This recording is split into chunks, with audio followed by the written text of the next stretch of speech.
வணக்கம் ஃப்ரெண்ட்ஸ், நீங்கள் பார்த்துட்டு இருக்கிறது ஹரிஷ் வாய்ஸ். இன்றைக்கான வீடியோவில் நாம் என்ன பார்க்க போகிறோம்னா the 7 Deadly Sins season 1 episode 2 the sword of the holy night.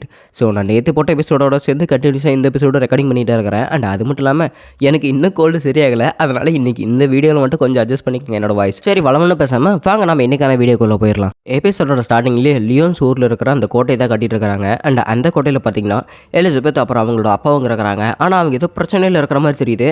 மரியாதை கதவு தரங்க, அவங்களோட வெளிவேஷன்லாம் தெரிஞ்சிருச்சு. அதனால உங்களாரையும் நாங்கள் கொல்ல போகிறோம், மரியாதை கதவு தரங்க அப்படின்னு ஊர் மக்கள் இருக்கிற ஹோலி நைட்ஸ் எல்லாருமே பார்த்தீங்கன்னா இவங்களை அடிக்க வந்துக்கிட்டே இருக்க, அப்பா நீங்களே எப்படியாவது என் கூட வந்துடுங்க அப்படின்னு சொல்லிட்டு எலிசபெத் வந்து கூப்பிடும்போது, இல்லைம்மா நான் அவங்கள சமாளிச்சுக்குவேன், நீ முதல்ல இங்கேருந்து கிளம்பு அப்படின்னு சொல்லிட்டு அரசனருக்கு மட்டுமே தெரிஞ்ச ஒரு ரகசிய பாதையில் பார்த்தீங்கன்னா எலிசபெத் இங்கே அவங்க அப்பா வந்து அமுச்சு விட்டாப்ல. அண்ட் அதுக்கப்புறம் தான் பார்த்தீங்கன்னா எலிசபெத் அவங்களோட அந்த இரும்பு கவசத்தை போட்டுக்கிட்டு வந்துட்டு இங்கே நம்ம மெலியோதாஸோட பாருக்குள்ளே வந்திருப்பாங்க. உள்ளே வந்ததுக்கப்புறம் தான் அவங்க வந்து இவங்கள அடைக்கலம் கொடுத்துருப்பாங்க. அண்ட் அவங்க கொடுத்த சாப்பாடுமே கேவலமாக இருந்தாலுமே அவங்க அழுதுகிட்டே இது நல்லா இருக்குன்னு சொல்லியிருப்பாங்க. அதுக்கப்புறம் ட்விகோவும் அவங்களோட ஆளுங்களுமே வந்து அட்டாக் பண்ணிகிட்டே இருக்கும்போது மெலியோதாஸ் யார் அப்படிங்கிற உண்மை வந்து பார்த்திங்கன்னா நம்ம ஹீரோ வந்து ரிலீஸ் பண்ணியிருக்கிறப்பல. ஸோ நான் தான் 7 Deadly Sinsோட தலைவன் அப்படின்னு சொல்லிட்டு ஒரு வழியாக நம்ம ஹீரோவை எலிசபெத் அவங்களோட புது பயணத்துக்கு தயாராகிட்டாங்க. அண்ட் அது மட்டும் இல்லாமல் அவங்க ரெண்டு பேருமே பெர்னியா வில்லேஜ் அப்படிங்கிற ஒரு வில்லேஜுக்கு போகிறதுக்கு ஒரு பிளானிங்கில் இருக்கிறாங்க. ஸோ அவங்க ஒரு நகரத்துக்கு உள்ளே வர, ஹே எலிசபெத் வெளியே போய் எட்டி பாரு, நம்ம ஒரு புது ஊருக்குள்ளே வந்துட்டோம் அப்படின்னு சொல்லிட்டு பார்த்தீங்கன்னா அந்த இடத்துல மெலியோதாஸ் சொல்லிட்டே இருக்கேன். அண்ட் அது மட்டும் இல்லாமல் என்கிட்ட உங்ககிட்ட போட்டுக்கிறக்கான ஒரு ட்ரெஸ் இருக்குது, வந்து அதையுமே போட்டுக்க அப்படின்னு சொல்லிட்டு எலிசபெத் கிட்ட மெலியோதாஸ் சொல்லிட்டு இருக்கிறாப்புல. ஸோ நீங்கள் நிஜமாலுமே அந்தளவுக்கு ரொம்பவே கொடூரமான வரா அப்படின்னு சொல்லிட்டு எலிசபெத் மெலியோதாஸ் கிட்ட கேட்டுக்கிட்டே இருக்கிறா. அண்ட் அது மட்டும் இல்லாமல் இந்த ட்ரெஸ் எனக்கு கொஞ்சம் ரொம்பவே டைட்டாக இருக்கிற மாதிரி இருக்குது அப்படிங்கிறாங்க. ஒன்றும் பிரச்சனை இல்லையே, அங்கே அழகுங்கள் எல்லாமே அழகாக தானே இருக்குது. அண்ட் அது மட்டும் இல்லாமல் ட்ரெஸ் எல்லாம் கரெக்டாக இருக்குது, உனக்கு பின்னாடி ஸ்கர்ட் நல்லா இருக்குது அப்படின்னு சொல்லிட்டு பார்த்தீங்கன்னா இங்கே எலிசபெத்தோட பேண்டீஸை பார்த்துட்டு இருக்கிறான். ஏன்னா ஒரு பொம்பளை பிள்ளையோட அப்படி தான் போய் பார்ப்பையா அப்படின்னு சொல்லிட்டு ஹாக்ஸ் பார்த்தீங்கன்னா இவனை பிடிச்சி இழுத்துக்கிட்டே இருக்குது. மெலியோதாஸ் நான் கூட ஏற்கனவே கேட்ட மாதிரி நீங்கள் ஏதாவது தப்பு பண்ணிட்டீங்களா என்ன? ஏன்னா ஹோலி நைட்ஸ் எல்லாருமே உங்களை வந்து ரொம்பவே ஆக்ரோஷமாக தேடிட்டு இருக்கிறாங்க, அதுக்கு ஏதாவது காரணம் இருக்குதா அப்படின்னு சொல்லிட்டு பார்த்தீங்கன்னா எலிசபெத் கேட்டுட்டு இருக்கும்போது, ஆமாம் அந்த மாதிரி கூட இருக்கலாம், ஏன்னா அவங்க மன்னிக்க முடியாத குற்றத்தை கூட நான் செஞ்சுருக்கலாம் அப்படிங்கிறாங்க. அப்படின்னா நீங்கள் எந்த மாதிரி குற்றம் செஞ்சீங்க அப்படின்னு எலிசபெத் கேட்டு இருக்கும்போது, நான் ஊரில் இருக்கிற எல்லா பொம்பளை பிள்ளைங்களோட ஜட்டியுமே நான் தூக்கிட்டு வந்துட்டு ஏன் வீட்டில் மறைச்சி வச்சுட்டேன் அப்படின்னு சொல்லிட்டு மெலியோதாஸ் சொல்கிறான். நீங்கள் பொய் தானே சொல்கிறீங்க அப்படின்னு எலிசபெத் சொல்லிட்டு இருக்கும்போது, ஆமாம் நான் பொய் தான் சொன்னேன் அப்படின்னு கூலாக ஆன்சர் பண்ணிகிட்டே இருக்கிறான். எதுக்காக அப்படி விளையாண்டுருக்கிறீங்க, ஒரிஜினல் ஆன்சர் சொல்லுங்கள் அப்படின்னு சொல்லிட்டு எலிசபெத் மறுபடியும் கேட்டு இருக்கும்போது, சரி நான் கூட உண்மையான விஷயத்த சொல்கிறேன், நான் ஊரில் இருக்கிற எல்லா பெண்களோட உள்ளாடையை திருடிட்டு இருந்தேன் அப்படிங்கிறாங்க. விளையாடுறது போதும், மறுபடியும் உண்மையை சொல்லுங்கள் அப்படின்னு சொல்லிட்டு இருக்கும்போது அந்த பண்ணி பார்த்தீங்கன்னா டப்புன்னு நிற்க எலிசபெத் பார்த்தீங்கன்னா மெலியோதாஸோட மூஞ்சிலே போய் விழுந்துட்டாங்க. அடி இவங்க பார்த்தீங்கன்னா பெர்னியா வில்லேஜுக்கு வந்துட்டாங்க அப்படின்னு. சரி இந்த இடத்துல நம்மளோட பாரை வந்து செட் பண்ணிடலாம் அப்படின்னு மெலியோதாஸ் சொல்ல, அந்த பண்ணி பார்த்தீங்கன்னா அப்படி நிலத்துக்குள்ளே அப்படி பறிச்சுக்கிட்டு அப்படி புதஞ்சிருச்சு. ஸோ இந்த இடத்துல நம்ம வந்துட்டோம். இந்த பெர்னியா வில்லேஜ்லேயே ரொம்பவே ஃபேமஸானது என்னன்னு தெரியுமா? இந்த பெர்னியா வில்லேஜில் கிடைக்கிற மதுபானம் தான். இந்த மதுபானத்தை குடித்தா இங்கே இருக்கிற எல்லா விஷயத்தையுமே மறந்துடுவோம், ஏன்னா அந்தளவுக்கு இருக்கும். ஆண்டு அது மட்டும் இல்லாமல் இங்கே இருக்கிற நீரோட ரொம்பவே சுவையாக இருக்கும் அப்படிங்கிறாங்க. ஆனால் அங்கே இருக்கிற நீரோட பார்த்தீங்கன்னா காஞ்சி வறண்டு போயிருக்குது. என்னப்பா தம்பி ஏதோ நீரோடலாம் இருக்குன்னு சொன்னால் இங்கே எல்லாமே காஞ்சி போயிருக்குது அப்படின்னு சொல்லிட்டு ஹாக் கேட்டுட்டு இருக்கிறாங்க. அங்கே இருக்கிற ஊர் மக்கள் எல்லாமே ரொம்பவே கும்பலாக இருக்கிறாங்க. எப்பா என்னப்பா இங்கெல்லாம் கூட்டமாக இருக்குது, கொஞ்சம் வழிவனுக்கப்பா நானும் பார்க்குறேன் அப்படின்னு சொல்லிட்டு மெலியோதாஸ் சொல்லிட்டே இருக்கும்போது, டேய் பண்ணிப்பையில நீ அந்த ஹோட்டலில் கேவலமான சாப்பாடு கொடுத்தவங்க தான் இங்கே என்ன பண்ணிட்டு இருக்கிற அப்படின்னு சொல்லிட்டு அந்த ஹோட்டலில் ஏற்கனவே வந்து சாப்பிட்டவங்க பேசிகிட்டு இருக்கிறாங்க. தம்பி நீ யாருப்பா புதுசாக இருக்கிற அப்படின்னு சொல்லிட்டு அந்த கிராமத்தோட தலைவர் பார்த்தீங்கன்னா இங்கே வந்திருக்கிறாப்ல. உங்கள் கிராமத்துக்கு என்னதான் ஆச்சு அப்படின்னு சொல்லிட்டு பார்த்தீங்கன்னா மெலியோதாஸ் கேட்டுகிட்டே இருக்கும்போது, ஒரே ஒரு ஹோலிக் நைட்டு வந்து எங்களோட கிராமத்தில் இருக்கிற மதுபானத்தை குடிச்சிட்டு நல்லா இல்லை அப்படின்னு சொல்லிட்டு அவர் எங்கள் கிராமத்துக்கு ஒரு சாபம் மாதிரி வச்சுட்டு போயிட்டாரு, அது இப்போ கிளியர் பண்ணுறது தான் எங்களோட வேலை அப்படின்னு சொல்லிட்டு ஊர் மக்கள் எல்லாமே போராடிட்டு இருக்கிறாங்க. எலிசபெத்துக்கு நாம் நினச்சதோட பிரச்சனை அதிகமாக இருக்க மாட்டேங்குது அப்படின்னு சொல்லிட்டு இருக்கிறாங்க. ஆமாம் முன்னேறதோட எங்கள் கிராமம் இப்போ ரொம்பவே பின்தங்கி இருக்குது, அண்ட் அது மட்டும் இல்லாமல் ஏகப்பட்ட பசி பட்டினியமாக இருக்குது அப்படின்னு சொல்லிட்டு அந்த சீஃப் பார்த்தீங்கன்னா பேசிகிட்டு இருக்கிறாப்ல. அப்படின்னா சரி நீங்கள் யாரும் கவலைப்படாதீங்க, நான் என்னோட 7 Deadly Sins நண்பர்களை நான் இங்கேயே கூப்பிட போகிறேன் அப்படின்னு சொல்லிட்டு மீட் அப்படிங்கிற ஒரு பையன் அங்கே சிரிச்சு பேசிகிட்டு இருக்கிறான்.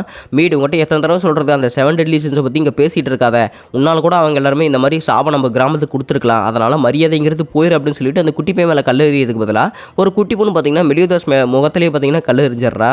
ஸோ நான் எத்தனை தடவை சொல்கிறது, என் ஃப்ரெண்ட்ஸ் எல்லாருமே 7 Deadly Sinsல இருக்கிறாங்க, நான் கண்டிப்பாக அவங்கள கூட்டிகிட்டு வந்துட்டு இந்த சாபத்தை நான் எடுக்கத்தான் போகிறேன் அப்படின்னு சொல்லிட்டு பார்த்தீங்கன்னா பார்த்துட்டு இருக்கிறாங்க. என்னன்னு பார்த்தா அந்த கிராமத்தில் ஒரே ஒரு ஸ்வாட் மட்டும் அப்படி சொருகி இருக்கும். அந்த ஸ்வாடை எடுக்கிறக்காக தான் இவங்க போராடிட்டு இருக்காங்க. அடடா அந்த பையன் இருந்து கோச்சிக்கிட்டு போயிட்டானே அப்படின்னு ஹாக் சொல்ல, பரவாயில்ல அவன் எங்களை ஒருத்தன் தான் திரும்ப வந்துடுவோம் அப்படின்னு சொல்லிட்டு அந்த வயசானவங்க சொல்லிட்டு இருக்காங்க. மெலியோதாஸ் இருந்துக்கிட்டு அந்த மீடுங்கிற பையனை அவரோட பார் கூட்டி வந்துட்டாங்க. உனக்கு நிஜமாலுமே 7 Deadly Sinsல ஒரு ஆள் உனக்கு ஃப்ரெண்டு தானே அப்படிங்கிறாங்க. அதை நீ எனக்கு சாப்பாடு கொடுத்தா தான் நான் சொல்லுவேன் அப்படின்னு சொல்லிட்டு அந்த பையன் டீல் போட, சரி நான் உனக்கு சாப்பாடு கொடுக்குறேன் சாப்பிடு அப்படின்னு சொல்லிட்டு அவன் சிக்கன் பார்த்தீங்கன்னா எடுத்து கொடுக்குறான். சரி இப்போ சொல்லு உனக்கு 7 Deadly Sinsல தெரிஞ்ச ஃப்ரெண்ட்ஸ் யாராவது இருக்காங்களா என்ன அப்படின்னு சொல்லிட்டு பார்த்தீங்கன்னா மெலியோதாஸ் கேட்டுகிட்டே இருக்கும்போது, இல்லை எனக்கு அந்த மாதிரியெல்லாம் ஃப்ரெண்ட்ஸ் யாருமே இல்லை அப்படின்னு சொல்லிட்டு மீட் பேசிகிட்டே இருக்கிறான். ஓ அப்படி வச்சு அப்படின்னா நீ பொய் சொன்னையா, இந்த பொய்க்கு தான் நான் தேவையில்லாமல் காப்பாற்றினேன் அப்படின்னு சொல்லி மெலியோதாஸ் பேசிகிட்டே இருக்கும்போது, நீ இந்த பெர்னியா அலையை தானே குடிச்சிட்டு இருக்கிற, அதாவது எங்கள் பெர்னியாவில் விளைக்க வைக்கப்பட்ட மதுபானம் தான் நீ குடிச்சிட்டு இருக்கிற அப்படின்னு சொல்லிட்டு இந்த மீட் பேசிகிட்டே இருக்கிறான். அதே சமயத்தில் பார்த்தீங்கன்னா எலிசபெத் வந்துட்டாங்க. டே தம்பி, என்ன நீ ஊர் பேர்களை சொல்லாமல் கொள்ளாமல் நீங்கள் வந்துட்ட, உன்னை பற்றி எத்தனை பேர் கவலைப்பட்டு இருக்கிறாங்க தெரியுமா? இருக்கும்போது யாரோட அருமையும் தெரியாதுப்பா, ஏன்னா எல்லாருமே போனதுக்கப்புறம் தான் அவங்களோட அருமையே தெரியும். நான் கூட அப்படித்தான் சின்ன பொண்ணுல எங்கள் அப்பாவை நான் எப்பவுமே பயமுறுத்துறதே தான் வேலையை வச்சுருப்பேன். அந்த மாதிரி தான் ஒரு நாள் நான் எங்கள் அப்பாவை பயமுறுத்துறதுக்காக ஒரு மரத்தில் ஏறிட்டு இருந்தேன். அவருமே மரம் ஏறவே தெரியாது, ஆனால் தடவை அன்றைக்கி தான் எனக்காக மரம் ஏறினார். ஸோ தடவை மரம் ஏறின காரணத்தினால அவர் வந்து தவறு கீழே விழுந்துட்டார். அண்ட் அது மட்டும் இல்லாமல் அவருக்கு ரொம்பவே அடிபட்டுருச்சு. நான் ரொம்பவே கவலைப்பட்டேன் தெரியும். நம்ம சொல்கிற ஒரு விஷயத்தினால மற்றவங்க கஷ்டப்படுறாங்கன்னா எதுக்காக நாம் அந்த விஷயத்த சொல்லணும் அப்படின்னு சொல்லிட்டு எழுதப்பட்டு பேசிகிட்டே இருக்கும்போது, உங்களுக்கு ஒன்றும் என்னை பற்றி முழுசாக தெரியாது, நீங்கள் எல்லாம் 2 பேருமே என்னை பற்றி முழுசாக தெரியாதவங்க. எங்கள் அப்பா அம்மா 2 பேருமே ட்ராவலர்ஸு. ஆனால் அவங்க தெரியாதனமாக இந்த ஹோலி நைட் கிட்ட மாட்டிக்கிட்டு அவங்கக்கிட்ட 2 பேருமே செத்து போயிட்டாங்க.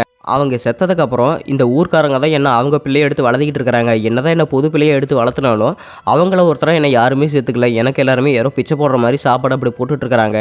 எனக்கு சொந்தமாக அம்மா அப்பா வேணும், என்ன பண்ணுறது, அவங்க 2 பேருமே செத்து போயிட்டாங்களே. இருந்தாலுமே இந்த ஊர் மக்களை தான் நான் எப்படியாவது என்னை நம்ப வைக்கணும்னு ஆசைப்பட்டு தான் அந்த மாதிரி போய் சொல்லிட்டு இருக்கிறேன் அப்படிங்கிறாங்க.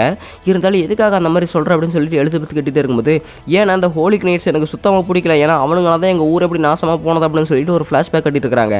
ஸோ அந்த சமயத்தில் பார்த்தீங்கன்னா எபிசோட் 1 எண்டிங்கில் ஒரு கிரைட்டை காட்டிச்சிருப்பாங்கல்ல, அந்த கிரைட்டோட பேர் பார்த்தீங்கன்னா கில் தண்டர். ஸோ அவர் பார்த்தீங்கன்னா இந்த பெர்னியாலே, அதாவது இந்த பெர்னியாவில் ஃபேமஸான மதுபானத்தை குடிச்சிட்டு இருக்கிறாப்ல. குடிச்சு முடிச்சுட்டு இது ரொம்பவே கேவலமாக இருக்குது அப்படின்னு ஒரு மண்புழு தூக்கி அதில் வந்து போட்டுட்டாப்ல. ஸோ இது உங்களுக்கு நான் சாபம் கொடுத்தே தீருவேன் பாரு அப்படின்னு சொல்லிட்டு கில் தண்டர் வச்சிருக்கிற ஸ்வாடை பார்த்தீங்கன்னா அந்த நிலத்துலேயே வந்து அப்படி ஊனிட்டாப்ல. ஸோ அவரோட ஸ்வாடு வந்து இந்த ஊரில் இருக்கிற எல்லா வளத்தையுமே உறிஞ்சிருச்சு.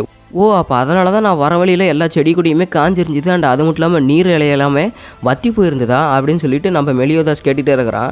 ஆமாம், அதனால தான் இங்கே எல்லாமே இத்தனை பிரச்சனை போயிட்டு இருக்குது அப்படின்னு சொல்லிட்டு இருக்கிறாங்க. அண்ட் அது மட்டும் இல்லாமல் ஊர்க்காரங்க எல்லாருமே வெளியே ஏதோ சத்தம் போட்டுக்கிட்டே இருக்கேன், என்னடா அதுங்க சத்தம் அப்படின்னு சொல்லிட்டு பார்த்தீங்கன்னா எங்கள் மீடுக்கு ரொம்பவே ஆச்சரியமாக போயிடுச்சு. அங்கே வெளியே எல்லாருமே கத்திக்கிட்டு இருக்கிறாங்க. அப்படின்னா நான் போய் அங்கே என்னென்னு பார்த்தே ஆகணும் அப்படின்னு சொல்லிட்டு இவனுக்கு ஆச்சரியம் தாங்க முடியாமல் வெளியே போய் கதவு திறந்து பார்க்குறாங்க. அண்ட் கதவு திறந்து பார்த்தா அங்கே இருக்கிற எல்லாருமே பார்த்தீங்கன்னா அந்த ஸ்வாடை எடுக்கிறதுக்காக ட்ரை பண்ணிகிட்டே இருக்கிறாங்க. ஸோ அந்த ஸ்வாடை எப்படியாவது எடுத்துடணும் அப்படின்னு சொல்லிட்டு எல்லாருமே ட்ரை பண்ணிகிட்டே இருக்கும்போது அந்த இடத்துல 2 ஹோலி நைட்ஸ் புதுசாக வந்திருக்கிறாங்க. என்ன பண்ணிட்டு இருக்கிறீங்க, உங்களால் இன்னமும் அந்த ஸ்வாட் எடுக்க முடியல, எப்படி எடுக்க முடியும்? ஒரு ஹோலி நைட்டால் மட்டும்தான் எந்த ஒரு ஹோலி நைட்டை வச்ச ஸ்வாடையுமே எடுக்க முடியும், உங்களால் எதுவுமே பண்ண முடியாது. ஸோ நீங்கள் சாயந்தரத்துக்குள்ளே, அதாவது சூரிய அஸ்தமனம் ஆகிறதுக்குள்ளே நீங்கள் ஸ்வாட் எடுக்கலைன்னா உங்களோட வரி 20% அதிகமாக வாங்கப்படும் அப்படின்னு சொல்லிட்டு அவங்க அறிவிக்கிறாங்க. இதெல்லாம் நல்லதுக்கு இல்லை, நீங்கள் எப்படி பண்ணவே கூடாது அப்படின்னு ஊர் மக்கள் போராடியே கத்திக்கிட்டு இருக்கிறாங்க. அண்ட் மீடுமே பார்த்தீங்கன்னா தைரியமாக போய் இந்த ஸ்வாடை உருவிட்டே இருக்கிறாடே பைத்தியக்கார மீட், உன்னால தான் இப்போ எத்தனை பிரச்சனையோ, நீ மட்டும் அந்த 7 லிட்டில்ஸ் ஃப்ரெண்ட்ஸு அப்படின்னு சொல்லாமல் இருந்திருந்தீங்கன்னா இவங்க நம்ம வரியை குறைச்சிருப்பாங்களோ என்னமோ அப்படிங்கிறாங்க. அண்ட் அந்த ஊர் சீஃபுமே பார்த்தீங்கன்னா நீங்கள் எல்லாருமே தப்பாக புரிஞ்சுக்கிறீங்க, மீட் எல்லாருமே நாம் அவனை பார்க்கணுக்காக தான் ஆசைப்பட்டானே தவிர அவன் நமக்கு நல்லதை பண்ணுறது தான் ஆசைப்பட்டிருக்கான். ஸோ அவன் பண்ணதில் எந்த தப்புமே இல்லை அப்படின்னு சொல்லிட்டு சீஃப் அப்போ தான் பார்த்தீங்கன்னா இவன் பண்ணதே அப்படி உணர்றாப்புல. ஸோ அவங்க பார்த்தீங்கன்னா ஒரு பாட்டி இவனை எடுத்து வளர்த்துவாங்கள்ல, அந்த பாட்டி பார்த்தீங்கன்னா ரொம்பவே கஷ்டப்படாத தம்பி அப்படின்னு சொல்லிட்டு வராங்க. அண்ட் அங்கே இருக்கிற ஊர் மக்களுமே பார்த்தீங்கன்னா அந்த ஸ்வாட் எடுக்க போயிட்டே இருக்கிறாங்க. இங்கே பாரு ஒரு பெரிய ஸ்வாட் எடுக்க ஏகப்பட்ட ஜால்ரா கூட்டம் போயிட்டு இருக்குது அப்படின்னு சொல்லிட்டு அங்கே இருக்கிற ஹோலி கலாய்ச்சிட்டு இருக்கிறாங்க. ஊர் மக்கள் எல்லாருமே கொந்தளிச்சுக்கிட்டு ஒரு குட்டி பையன் இருக்கும் போது நாங்களாம் ஆண் வீரர்கள், நாங்களாம் இழுக்காமல் இருப்போம் அப்படின்னு சொல்லிட்டு ஊர் மக்கள் எல்லாருமே போட்டு எழுதுகிட்டே இருக்கிறாங்க. அண்ட் அவங்களால எதுவுமே பண்ண முடியாது, நீங்கள் பண்ணுற வரைக்கும் பண்ணுங்க, உங்களோட பெர்னியா அந்த மதுபானத்தை குடிச்சிட்டு நாங்கள் ஜாலியாக இருக்க போகிறோம் அப்படின்னு சொல்லிட்டு 2 ஹோலி நைட் சிரிச்சுக்கிட்டே இருக்கிறாங்க. கிணறு மேலே வந்துக்கிட்டு அவங்களால என்ன பண்ணாலுமே அதெல்லாம் எடுக்கவே முடியாது அப்படின்னு சொல்லிட்டு சிரிச்சுக்கிட்டே இருக்கிறாங்க. அண்ட் அந்த கயிறுமே பார்த்தீங்கன்னா அருந்து விழுந்துருச்சு. ஏன்டா அந்த மதுபானத்தோட சுவைக்க தெரியாது உங்களுக்கு, எதுக்கிட்ட அந்த மதுபானம் அப்படின்னு சொல்லிட்டு அவங்க கிட்ட இருந்து நம்ம மெலியோதாஸ் பார்த்தீங்கன்னா அந்த மதுபானத்தை பிடிங்கி கீழே போட்டாப்ல. அப்படின்னா சரி, உங்களுக்காக நான் இந்த நன்றி கடனா நான் இது உங்களுக்கு பண்ணுறேன் அப்படின்னு சொல்லிட்டு மெலியோதாஸ் பார்த்தீங்கன்னா அசால்ட் அந்த ஸ்வாட் வந்து வெளியே உருவிட்டே இருக்கிறான். அந்த ஸ்வாடை வெளியே உருவிட்டு அப்படியே வானத்தில் கட்டிகிட்டே இருக்கிறான். வாவ், இங்கே இருக்கிற ஹோலி நைட்ஸால் மட்டுமே ரிமூவ் பண்ணக்கூடிய அந்த ஸ்வாடை இந்த குட்டி பையன் அழகாக ரிமூவ் பண்ணிட்டான் அப்படின்னு சொல்லிட்டு இருக்கிறாங்க. அந்த ஸ்வாடை ரிமூவ் பண்ண அடுத்த செகண்டே இந்த ஊரோட வளம் எல்லாமே அதுக்கே திரும்பி கிடச்சிருச்சு. ஸோ அந்த ஹோலி நைட் 2 பேர் உட்காந்துருந்த இந்த கிணறு டமால்னு வெடிச்சு 2 பேருமே கீழே வந்துட்டாங்க. இந்த அவனோட ஸ்வாட், இந்த ஸ்வாட் எடுத்துகிட்டு போய் உன்னோட ஹெட் கேப்டன் கிட்ட கொண்டு போய் கொடு அப்படின்னு சொல்லிட்டு அந்த ஸ்வாடை தூக்கி போட்டாப்ல. ஸோ தூக்கி போட்ட அடுத்த செகண்டே பார்த்தீங்கன்னா 2 பேரும் தெரிச்சு ஓடிட்டாங்க. நீ எனக்கு இந்த பெர்னியாலே, அதாவது இந்த மதுபானத்தை எனக்கு நீங்கள் கொஞ்சம் கொடுத்துருக்கிறீங்க, அதுக்காக நன்றி கடன் தானே நான் உங்களுக்கு செஞ்சாகணும். ஸோ அதனால தான் நான் உங்களுக்கு இந்த கடமை பண்ணேன் அப்படிங்கிறாங்க. அண்ட் மீட், நாங்கள் எல்லாருமே ஒன்று தப்பாக புரிஞ்சுக்கிட்டு இருந்தோம், எங்களை மன்னிச்சிருப்பா அப்படின்னு சொல்லிட்டு ஊரில் இருக்கிற எல்லா மக்களுமே பார்த்தீங்கன்னா மன்னிப்பு கேட்டுருக்காங்க. ஊர் தலைவர் முதற்கொண்டு நான் இவங்களெல்லாம் கண்டுக்கவே மாட்டேன் அப்படின்னு சொல்லிட்டு மீட் வந்து திரும்பி நின்றுக்கிட்டான். அங்கே பாரு உனக்காக தான் எல்லாருமே நின்றுருக்காங்க போ அப்படின்னு சொல்லிட்டு பார்த்தீங்கன்னா மெலியோதாஸ் தள்ளி விடுறான். சரி இப்போ என்ன பண்ணுறது அப்படின்னு சொல்லிட்டு இருக்கும்போது என்னை மன்னிச்சிருங்க அப்படின்னு சொல்லிட்டு பார்த்தீங்கன்னா அவங்க போய் கட்டி பிடிச்சிக்கிட்டு போய் அன்பை பரிமாட்டி இருக்கிறாங்க. எனக்கு இப்போ தான் பார்க்குறக்கே நல்லா குழுன்னு இருக்குது அப்படின்னு சொல்லிட்டு மெலியோதாஸ் பேசிகிட்டே இருக்கிறான். நைட் ஆயிடுச்சு. எப்படியும் அந்த கொண்டாட்டத்தை கொண்டாடி ஆகணும்ல. அதனால் அங்கே இருக்கிற எல்லாருமே நம்ம ஹீரோவோட போர் ஹேட் பார்க்கிங் வந்திருக்கிறாங்க. அண்ட் அது மட்டும் இல்லாமல் எலிசபெத் போட்டிருக்கக்கூடிய ட்ரெஸ் என்னன்னு பார்த்தீங்கன்னா, இவங்க பாரில் வேலை செய்கிற பொண்ணுங்கள் தான் ட்ரெஸ் இந்த போடுவாங்க. அதனால தான் மெலியோதாஸ் வந்து இது வாலண்டியராக கொடுத்துருக்கான். ஏன்டா அந்த பொண்ணுங்க வேலை செய்ய தெரியாத போது நீ எதுக்கடா அவளை வேலை செய்ய கட்டி கொடுத்துட்ருக்கிற அப்படின்னு சொல்லிட்டு ஹாக் பேசிகிட்டே இருக்க. பரவாயில்ல, எனக்காக நீங்கள் உயிரை கூட கொடுத்துருக்குறீங்க, நான் உங்களுக்காக உயிரை கொடுத்து வேலை கூட செய்ய மாட்டேனா அப்படின்னு சொல்லிட்டு ஏகப்பட்ட மிஸ்டேக் பார்த்தீங்கன்னா பண்ணிட்டு இருக்கிறா. சாப்பாடு கொண்டு போன இடத்துல மூஞ்சிலே வந்து சோத்தை வாரி அடைச்சிட்டா. அண்ட் பீர் கொடுக்க போன இடத்துல தவறி கீழே வந்துட்டா. என்னை மன்னிச்சிருங்க, என்னால் எதுவுமே செய்ய முடியல அப்படின்னு சொல்லிட்டு எலிசபெத் அழுதுட்டு இருக்கிறா. இன்னொரு பக்கம் மீட் இருந்துக்கிட்டு என்னக்கா உங்களால் வேலையே பண்ண முடியலையா இருக்குது அப்படின்னு சொல்லிட்டு மீட் வந்து கழிச்சிட்டு இருக்கிறான். மீட் இந்த மாதிரியெல்லாம் எதுவுமே பேசணும்னு வச்சுக்க, உன்னை forest of white dream school கொண்டு போய் விட்டுருவேன் அப்படின்னு சொல்லிட்டு அந்த பாட்டி சொல்கிறாங்க. என்ன வேணா பாட்டி, அதெல்லாம் எதுவும் பண்ணிடாதீங்க, நான் கம்மிட்டு இருந்துக்கிறேன் அப்படின்னு சொல்லிட்டு மீட் பயப்படுறான். ஃபாரஸ்ட் ஆஃப் ஒயிட் ட்ரீம்ஸ்னா என்ன அப்படின்னு சொல்லிட்டு எலிசபெத் கேட்டுட்டு இருக்கும்போது, என்னக்கா சொல்கிறீங்க, பெரிய பெரிய ஹோலிக் நைட் எல்லாருமே பார்த்தாலுமே அந்த ஃபாரஸ்ட் பார்த்து பயப்படுவாங்க, உங்களுக்கு அதை பற்றிலாம் தெரியாதா அப்படின்னு சொல்லிட்டு மீட் பேசிகிட்டே இருக்கிறான். இல்லை எனக்கு அதை பற்றிலாம் தெரியாது அப்படின்னு சொல்லி வெளியே பார்த்துக்கிட்டே இருக்கிறாங்க. அண்ட் அது மட்டும் இல்லாமல் ஃபோர்ட் சேல் கேல்ஸில் இருக்கிற கில் தண்டருக்கு இந்த நியூஸ் பரவுது.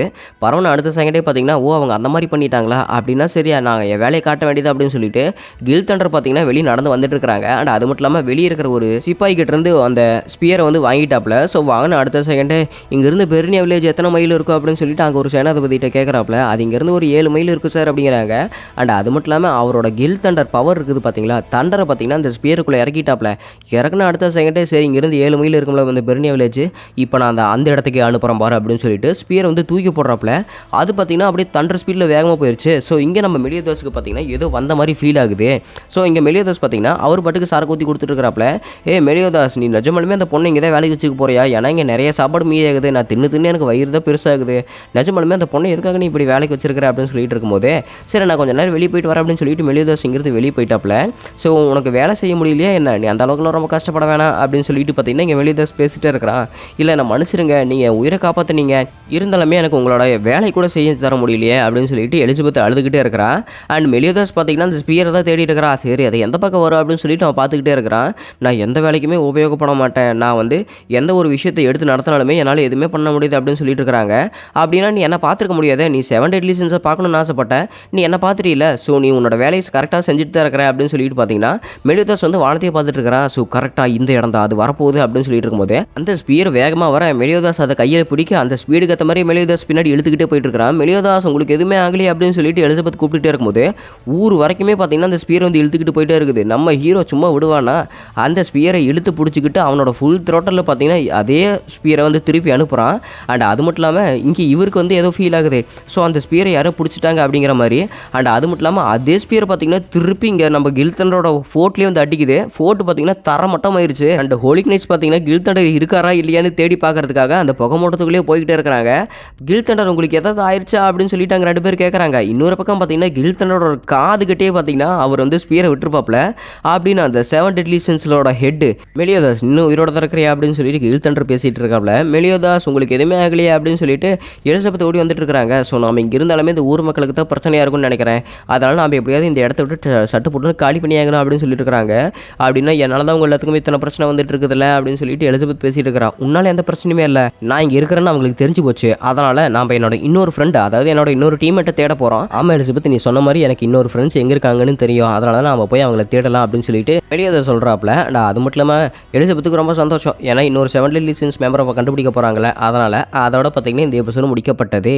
ஸோ இந்த எபிசோடு பிடிச்சிருந்தா மறக்காம ஃப்ரெண்ட்ஸ்க்கு ஷேர் பண்ணிடுங்க. அண்ட் அது மட்டும் இல்லாமல் இந்த எபிசோடில் உங்களுக்கு பிடிச்ச சீன் எதுன்னு சொல்லிட்டு கீழே கமெண்ட் பண்ணுங்கள். எனக்கு பிடிச்ச சீன் வந்துட்டு கில்தண்டர் விட்ட ஸ்பியரை பார்த்தீங்கன்னா மெலியோதாஸ் வந்து பிடிச்சிட்டு அதே ஃபோர்ஸில் திருப்பி அனுப்ப போகிறீங்க, அதுதான் எனக்கு இதில் பிடிச்ச சீன். ஸோ உங்களுக்கு அந்த சீன் பிடிச்சிருக்குன்னு சொல்லிட்டு கீழே கமெண்ட் பண்ணுங்கள். இங்கே கேட்ட மாதிரியே 7 டெட்லி சின்ஸ் எபிசோடு வந்து ஸ்டார்ட் பண்ணியாச்சு, அதனால் உங்களோட ஃபுல் சப்போர்ட் கொடுங்க, ஏன்னா என்னாலேயே அப்போ தான் டெய்லி மோட்டிவேட் ஆகி வீடியோ போட முடியும். சரி, உங்களுக்கு வீடியோ பிடிச்சிருந்தா மறக்காமல் லைக் பண்ணுங்கள், உங்கள் ஃப்ரெண்ட்ஸ்க்கு ஷேர் பண்ணிடுங்க. உங்களை நான் புது எபிசோடில் சந்திக்கிறேன். Until then, it's bye from Harish Voice.